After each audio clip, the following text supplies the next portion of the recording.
안녕하세요, 여행하는 가편입니다. 오늘은 제목에서 말씀드렸다시피 복숭아 이야기를 해보려고 합니다. 좀 생뚱맞기는 하지만 제 채널이 여행만 하는 건 아니니까 그러려니 하시고요. 제가 복숭아 농원의 아들입니다. 그래서 오늘은 여름철 별미 복숭아에 대해서 자세히 한번 다뤄보도록 하겠습니다. 렛츠고! 자, 제목은 제가 싸고 맛있는 복숭아 먹는 법, 고르는 법이라고 써놨는데 복숭아에 대해서 제가 중요한 얘기는 다 해드리겠습니다. 먼저 복숭아는 기본적으로 그렇게 단 과일이 아닙니다. 그런데 재배 기술이 좋아지고 농법이 좋아지고 하면서 점점점 달아지고 있기는 합니다. 하지만 저희가 복숭아 음료수, 복숭아 젤리 먹었을 때 그 당도를 복숭아가 갖고 있기란 상당히 힘듭니다. 하지만 저희 아버지께서 제조하시는 복숭아는 다르죠. 그래서 인터넷으로 판매하고 있는데 이미 품절이 났습니다. 하여 링크를 따로 공유해 드리지는 않을 겁니다. 자, 여기서 복숭아가 비싸고 싸고는 두 가지로 결정됩니다. 하나는 크기고요, 하나는 당도입니다. 자, 첫 번째로 크기에 대해서 말씀드려 볼게요. 복숭아를 크게 키우는 방법은 그렇게 어렵지 않습니다. 자, 복숭아 나뭇가지가 하나 있다고 가정해 볼게요. 그 나뭇가지에 보통 엄청나게 많이 달립니다. 그걸 그대로 두면 자두만큼, 자두보다 작을 수도 있습니다. 그런데 그거를 농민들이 직접 한 땀 한 땀 손으로 끊어내는데 그거를 적과라고 합니다. 과를 추리는 거죠. 그렇게 일정 수량으로 추리고 나면 남아있는 친구들의 크기가 상대적으로 커지는 거죠. 그래서 많이 추리고 나면 엄청 크게까지 키울 수가 있고, 별로 안 추리고 많이 달아놓으면 작게 나옵니다. 그래서 작은 거는 많이 만드니까 싼 거고, 큰 거는 많이 못 키우니까 비싼 겁니다. 단순하죠? 자, 그러면 당도는 어떻게 결정되느냐? 다른 거 없고요, 뭔가를 열심히 뿌려야 됩니다. 이거를 제가 아버지께 간단히 듣기는 했는데 농약 같은 건 아닙니다. 일종의 영양제 같은 건데 그거를 꾸준히 계속해서 많이 먹이면 먹일수록 점점점 달아집니다.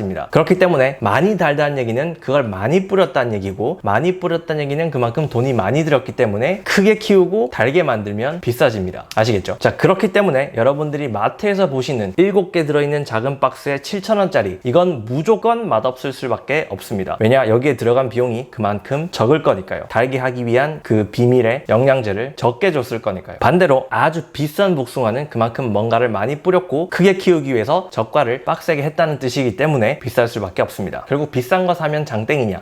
일단 맞습니다. 같은 가게에서도 비싸게 판매하는 게 반드시 달고 더 맛있을 겁니다. 근데 여기서 꼭 피하셔야 되는 게 있는데 뭐냐면, 비온 뒤 일주일 이내, 폭염 뒤 일주일 이내는 꼭 피하시는 걸 추천드립니다. 먼저 폭우가 온 직후는 예상이 되시죠? 뿌리가 물을 너무 많이 빨아들여 가지고 복숭아 자체가 물러집니다. 당도가 상대적으로 내려가겠죠. 하지만 며칠이 지나면 회복이 되기 때문에 폭우가 내렸다면, 장마가 왔다면 한 일주일 정도 지나시고 구매를 하시는 걸 추천을 드리고요.